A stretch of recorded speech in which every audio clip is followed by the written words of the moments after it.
Hello सगळ्यांना. तर आजची जी ब्लॉगची सुरुवात मी ॲक्च्युली मराठीमध्ये करणार आहे. तर गुढीपाडव्याच्या हार्दिक शुभेच्छा. आजच्या या खास दिवशी आपण साजरा करणार आहोत आपल्या नवीन वर्षाची सुरुवात. तर चला माझ्या गुढीपाडव्या ब्लॉगला सुरुवात करूया. तर सर्वात आधी मी सगळी झाडलोट केली. मी लादी वगैरे सकाळी सगळी पुसून घेतली होती. उंबरठा स्वच्छ धुवून घेतला होता. दरवाजा पुसून घेतला होता.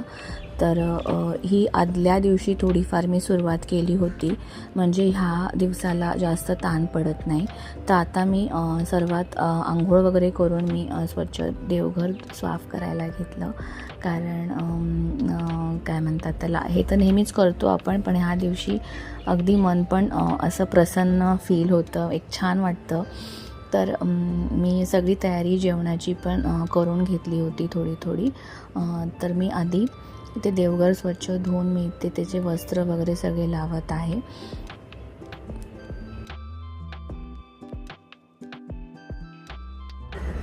तर मी इथे सगळे फोटोज वगैरे जे आहेत ते पुसून घेतले स्वच्छ. नंतर मी टिश्यू पेपरने पुसून घेतले, कारण जर आपण ओल्या कपड्याने जर फोटो फ्रेमला पुसलं तर ना ते डाग राहतात. म्हणून मी ओल्या कपड्याने पुसून त्यानंतर टिश्यू पेपरने पुसून स्वच्छ ते त्यांच्या जागेवरती मी ते त्यांना ठेवलं. आणि मला खूप आवडतं म्हणजे देवपूजा करणं, देवाचं सेवा करणं, आपल्या म्हणजे कुठल्याही सणाला महत्त्व देणं, हे मला आवडतं आणि मी हे आवर्जून करते. तर आता मी हे जी मूर्ती आहे ते पितांबरीने मी जरा स्वच्छ करते आहे.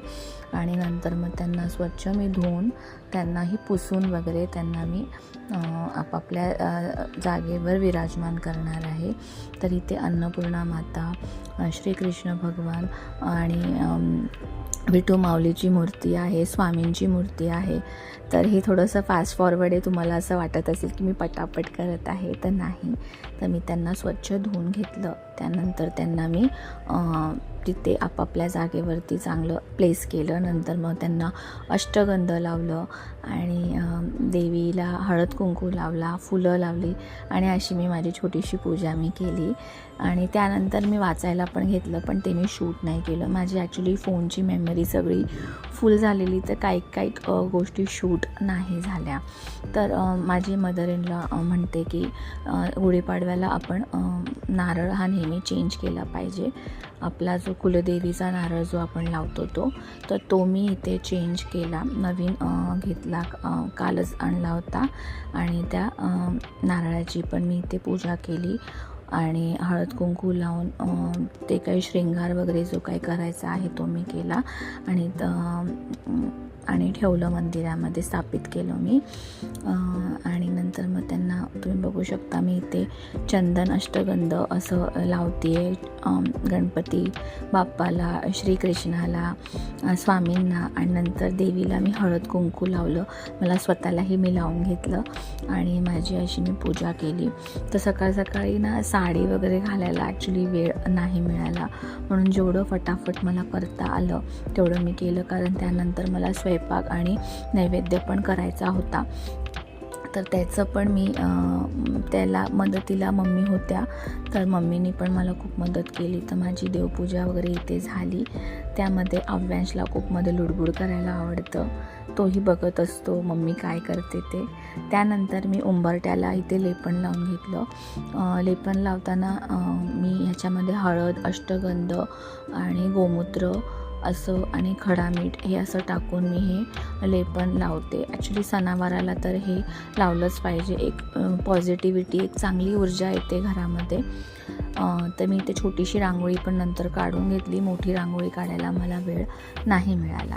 तर इथे त्याचसोबत मी आता स्वयंपाकाच्या तयारीला लागली. तर इथे मी कुकर लावायला घेतला, भात लावला आणि डाळ लावली पहिले. नंतर आजचा मेन्यू सांगते मी तुम्हाला. मी इथे नॉर्मल जी उकडलेल्या बटाट्याची भाजी आपण करतो ती केलेली होती. त्याचसोबत मी गवारीची भाजी केली, खीर केली आणि श्रीखंड, आम्रखंड आयांशला खूप आवडतं, तर त्याच्यासाठी ते पण आणलं होतं. नंतर मी इथे बटाटे जे आहेत ते नेक्स्ट कुकरमध्ये उकडत ठेवले होते. तर तिथे मी त्याचसोबत फटाफट फोडणी पण दिली. आणि मम्मी इथे थंड झाल्यावरती बटाटे तिने सोलून दिले मला आणि त्यानंतर मी बटाट्याची भाजी इथे फोडणी दिली. म्हणजे बटाट्याची भाजी पण एकीकडे झाली. तर मी इथे आमटी पण केली होती, तिखट डाळ कैरी घालून. खूप छान लागते, मला तरी ती खूप आवडते. आणि नंतर मी खीर पण केली होती, पण काही गोष्टी शूट नाही झाल्या कारण माझ्या मोबाईलमध्ये ना सगळं म्हणजे स्टोरेज जास्त झालं होतं. तर मला काही व्हिडिओज डिलीट करावे लागले, तेव्हा जाऊन काही व्हिडिओ शूट होत होते. तर आता मी इथे गवारीची भाजी वगैरे केली आणि नंतर मग मी त्याचसोबत ओटा पण आवरून घेते, म्हणजे नंतर मग मॅच होत नाही. मला तो पसारा करत स्वयंपाक करायला खूप बोर होतं, मला नाही आवडत. रिसेंटली आम्ही केरलाला फिरायला गेलो होतो. त्याचे केरलाचे जे व्लॉग्स आहेत ते मी ऑलरेडी अपलोड केले आहेत माझ्या चॅनलवरती. मी 3 व्लॉग्स अपलोड केलेले आहेत, अजून 2 बाकी आहेत.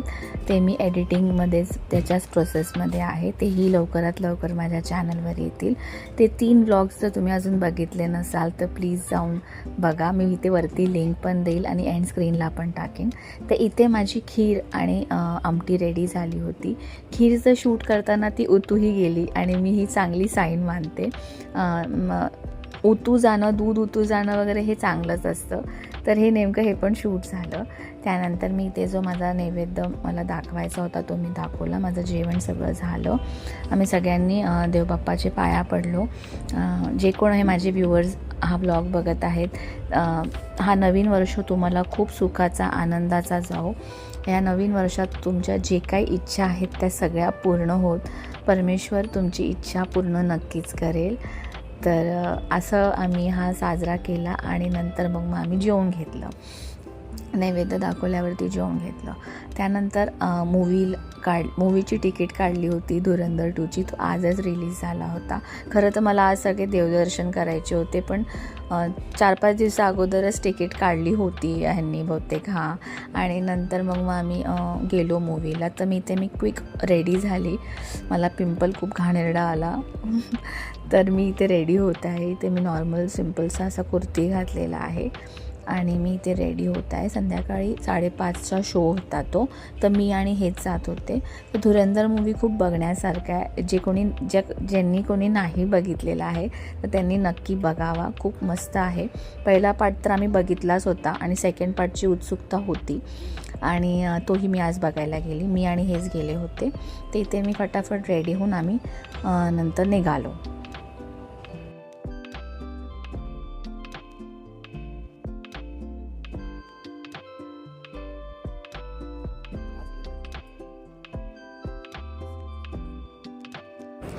तर इथे मी रेडी झालेली होती. तर आय होप तुम्हाला हा माझा व्लॉग आवडला असेल. जर आवडला असेल तर प्लीज लाईक करा, शेअर करा आणि सबस्क्राईब करायला विसरू नका. आणि परत भेटूया अशा सिम्पलशा व्लॉगमध्ये. व्लॉग काढायला मला ॲक्च्युली जास्त वेळ मिळत नाही, पण मी नक्की प्रयत्न करीन. तर चला, बाय, टेक केअर.